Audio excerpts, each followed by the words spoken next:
Look at that streak across the sky, y'all. It's 2:48 in the morning. What the is that? This is a long streak across the sky here at 2:48 a.m. I'm just getting home from my gig at Swig.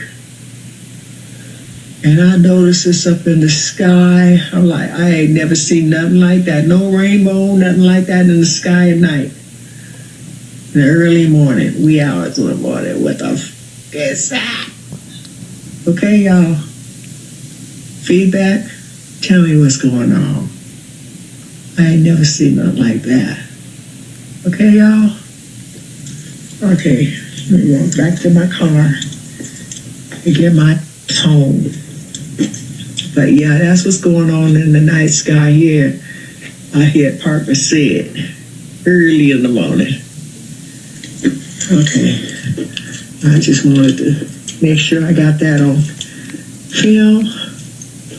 What the is that? There has been some strange lights seen in the skies of Tennessee, and one of the lights that were reported kind of worries me because it's something I have been talking about on this channel for quite some time now. This light right here, seen not too long ago in Tennessee, is freaking people out on the internet.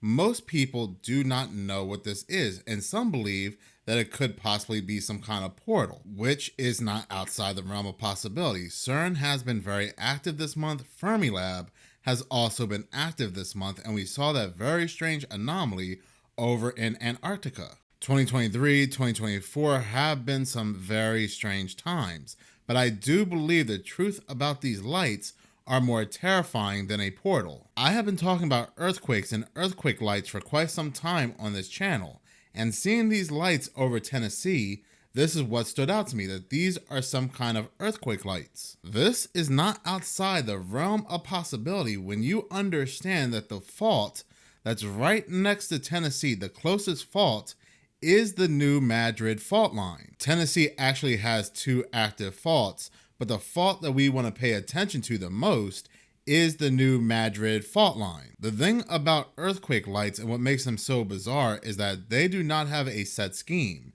They can look like balls of light moving throughout the sky, they can look like lightning, they can look like a radio tower, or they can look like an aurora borealis. They can even appear a couple months before a massive earthquake, and they do not appear for smaller earthquakes, nothing less than a 7.0. They only appear when an earthquake is 7.0 or greater on the Richter scale. I have stated multiple times on this channel that a massive earthquake will hit the new Madrid fault line. It's not a matter of if, it's a matter of when. The reason why I'm so sure of this is because I have connected the dots with everything that took place in the early 1800s, the early 1800s events that were precursors to their massive earthquake, so massive, they are still on the top 3 worst earthquakes in North America of all time. So powerful that for a time, the Mississippi River actually ran backwards. Tennessee was one of the states that was affected by the earthquakes. Matter of fact, just recently, I believe it was a month ago, they ran simulations showing that if an earthquake would strike the new Madrid fault line today, how much damage there would be in the surrounding states, which includes Tennessee. And I will get into that a little later in this video. But the reason why I am so sure there will be a massive earthquake soon, and when I say soon, I am talking about this year, that is because once again, all of the events we see today mirror what took place in the early 1800s. In 1811, there was something called Seismic's prophecy. Seismic was a Native American, and he gave this great prophecy that there will be this total eclipse. And right after this total eclipse, there will be this comet that will be seen in the skies. Well, that solar eclipse did indeed happen in 1811. And not only that, it had also crossed paths with 1806 solar eclipse, forming this giant black X over the new Madrid fault line. Some weeks later, they also saw what is known as Seismic's comet in the skies. Just like today, 2 solar eclipses not so far apart in years, crossing paths over the new Madrid fault line.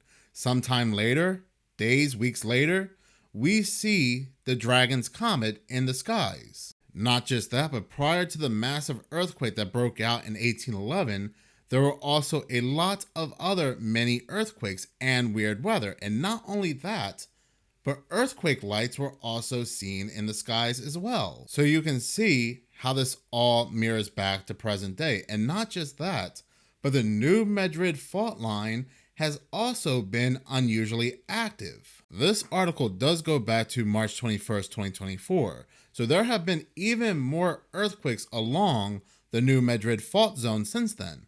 But reported on March 21st, 2024, there were already 63 quakes in 2024 along New Madrid fault zone in Missouri. The New Madrid fault zone has had more than 8,500 measurable quakes going back to the year 2000, but 2024 has been the most active for the New Madrid fault zone. When asking the USGS, the United States Geological Survey, will the big one hit on the New Madrid fault zone, their only response is maybe.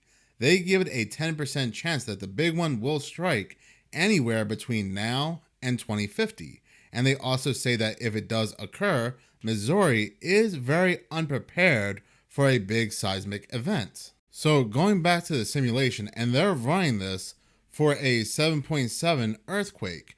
The earthquakes that hit in the 1800s were 8.1, 8.2, even up to 9.0. And they are saying that if a 7.7 earthquake would hit the New Madrid fault zone, Carbondale, Illinois, and Clarksville, Tennessee are both devastated as many buildings crumble. Buildings also tumble in Jonesboro, Arkansas, and Memphis, Tennessee.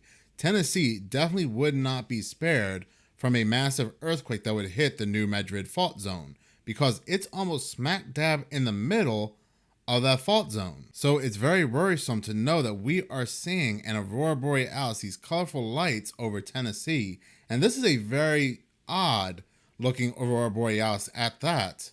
And at the same time, there is a lot of activity taking place on the New Madrid fault zone. This could mean nothing, but history has also shown that it could mean also something very big. You have to understand, if an earthquake the size of the one that struck back in the early 1800s would hit in today's world, there would be quite a few states that would become uninhabitable. But what do you believe these lights happen to be? In any case, thank you so much for watching. If you like this channel and you want to see more, please subscribe. If you're already subscribed, please like, as any engagement does help the channel grow. Once again, thank you so much for your support.